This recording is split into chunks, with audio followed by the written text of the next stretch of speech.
In this video, I wanted to tell the story of Tina Turner renouncing her US citizenship to become a Swiss citizen. This is probably one of the most famous cases of all time of someone renouncing US citizenship, so I thought people might be interested to hear the story. So Anne Mae Bullock, later known as Tina Turner, was born in 1939 in Tennessee, in a small rural community where cotton fields stretched under the heavy southern sun. Her parents, sharecroppers, worked hard but lived modestly. Anna Mae grew up singing in church, her powerful voice echoing through the gospel hymns. Life wasn't easy. Her parents' marriage was turbulent, and by her teens, her mother had left for St. Louis, leaving Anna Mae and her sisters with relatives. At age 16, she joined her mother in St. Louis, a city buzzing with music and opportunity. There, in 1957, she met Ike Turner, a charismatic band leader whose Kings of Rhythm ruled the local R&B scene. Ike spotted Anna Mae's raw talent when she grabbed a microphone during a club performance. By 1960, she was the lead singer of the Ike and Tina Turner Revue, renamed Tina by Ike for its stage appeal. Their first hit, A Fool in Love, climbed the charts, showcasing Tina's gritty, soulful voice. The Revue became a sensation, blending R&B with rock and roll. Songs like River Deep Mountain High and Proud Mary earned them fame, with Tina's electrifying stage presence like high kicks, raspy vocals, and relentless energy captivating audiences. Behind the scenes, however, Ike's controlling nature and violent abuse turned Tina's life into a nightmare. For 16 years, she endured physical and emotional torment, often performing through injuries. In 1976, Tina fled Ike with 36 cents and a gas station credit card, hiding in a Dallas hotel under an assumed name. Her escape marked a turning point. She filed for divorce, taking only her stage name, and faced years of struggle. The late 1970s were tough.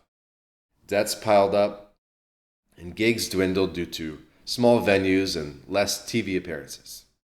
But Tina, now in her 40s, refused to fade. She reinvented herself, tapping into rock and pop with a new manager, Roger Davies. In 1984, her album Private Dancer exploded onto the scene. Hits like What's Love Got to Do With It and Better Be, you know that one. What's Love Got to Do? Anyway, the songs topped the charts, earning her 3 Grammys and global adoration. At 44, Tina Turner was a superstar, defying age and industry norms. Europe embraced her first. Private Dancer sold millions in the UK, Germany, and beyond, where fans packed stadiums to see her perform. In a 1997 CNN interview with Larry King, she explained, "I left America because my success was in another country. Private Dancer was the beginning of my success in England. Europe has been very supportive of my music." She noted her US fame lagged behind, saying, "I'm as big as Madonna in Europe, as big as the Rolling Stones in some places." Her European tours broke records and she became a cultural icon, her resilience resonating with fans who saw her as a survivor. In the mid-1980s, Tina met Erwin Bach, a German music executive 16 years her junior, at a record label event in London. Their connection was instant, though Tina, wary from her past, took time to trust. By 1989, they were living together in London, and in 1995, Bach's job with EMI Music relocated them to Zurich, Switzerland. Tina, tired of the relentless US media spotlight, found Switzerland a haven.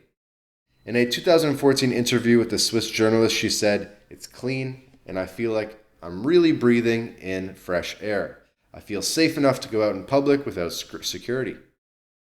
She could dine at restaurants, go shopping in a quiet lakeside town near Zurich without being hounded for autographs. Tina settled into this area called Kunstnacht, Kusnacht, in a place called Chateau Algonquin, a rented villa with ivy-covered walls and Lake Zurich views. Neighbors respected her privacy, a stark contrast to her life in the US, where paparazzi and fans trailed her. Switzerland offered normalcy, a luxury she hadn't known since childhood. She learned German, becoming fluent enough to pass the rigorous Swiss citizenship test, which quizzed her on history and language. In 2013, at age 73, she married Bach in a lavish ceremony attended by friends like Oprah Winfrey. That same year, she took a monumental step. She applied for Swiss citizenship and relinquished her U.S. citizenship. On October 24, 2013, Tina visited the U.S. Embassy in Bern, signing a, quote, statement of voluntary relinquishment of U.S. citizenship under Section 349A1 of the Immigration and Naturalization Act. Okay? So when you renounce, you're going to get a statement of relinquishment of U.S. citizenship. She had sworn an oath of Swiss nationality on April 10, 2013, after living in Switzerland for nearly 2 decades. The embassy report noted that she had no plans to reside in the United States in the future and retained only family ties to her homeland. Unlike formal renunciation, which involves a $2,000 fee and potential tax audits, her relinquishment, taking Swiss citizenship with an intent to lose U.S. citizenship, carried no penalties. She told German newspaper Blick, "I'm very happy in Switzerland and I feel at home here. I can't imagine a better place to live." Her decision sparked speculation. Some pointed to taxes. The U.S. is one of only 2 countries alongside Eritrea that taxes citizens on worldwide income regardless of residence. Expatriates face complex filing requirements, including FATCA, the Foreign Account Tax Compliance Act, which we've done another video on this channel. And potential double taxation, right?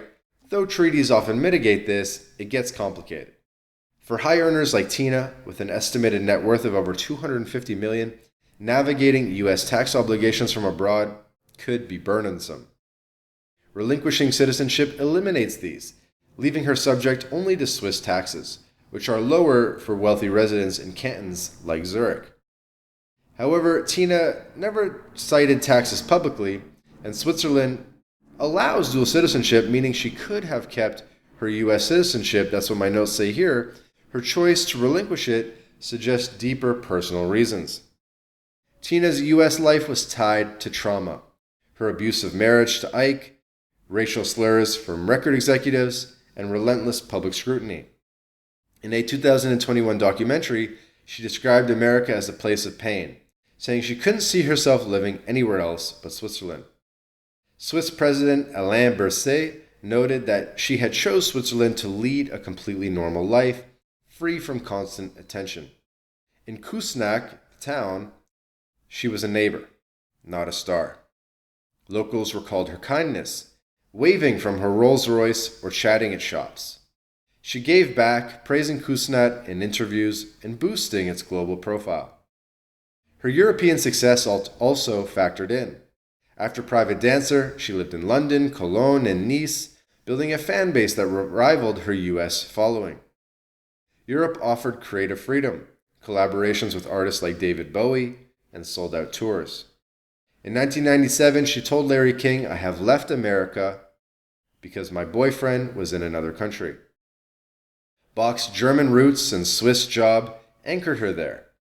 By 2013, her U.S. ties were minimal, her sons living independently, and she hadn't toured stateside since 2000. Switzerland, where she found love and peace, felt like home. Health challenges marked her later years. A 2013 stroke, 2016 intestinal cancer, 2017 kidney transplant, donated by Bach, tested her resilience. She faced them in Switzerland, supported by Bach in a community that shielded her privacy. In 2022, she and Bach bought a $76 million estate in Staefa, Lake Zurich. It's spelled Staefa, on Lake Zurich, with 10 buildings and a boat dock, cementing their commitment to Switzerland.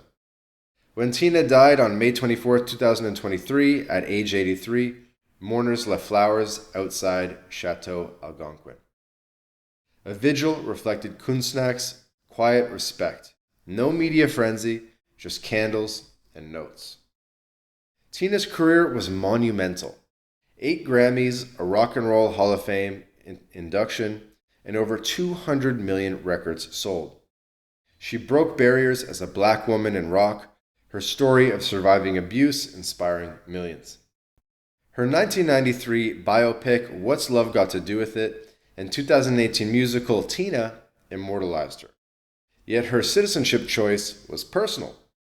Not a rejection of America, but an embrace of a life she built. She told a Swiss journalist in 2014, "There is absolutely nothing I don't like about Switzerland, because I found out that I liked everything before I gave away the passport." End quote. Tina Turner's story is one of transformation. From a Tennessee sharecropper's daughter to a global icon, she defied odds, escaped abuse, and reclaimed her voice. Her move to Switzerland wasn't an escape, but a homecoming. A place where Anna May could live as Tina, free from the weight of her past. Renouncing U.S. citizenship was her final act of independence, choosing a country that gave her love, privacy, and a fresh start. Her legacy endures, not just in music, but in the courage to rewrite her own story, one note at a time.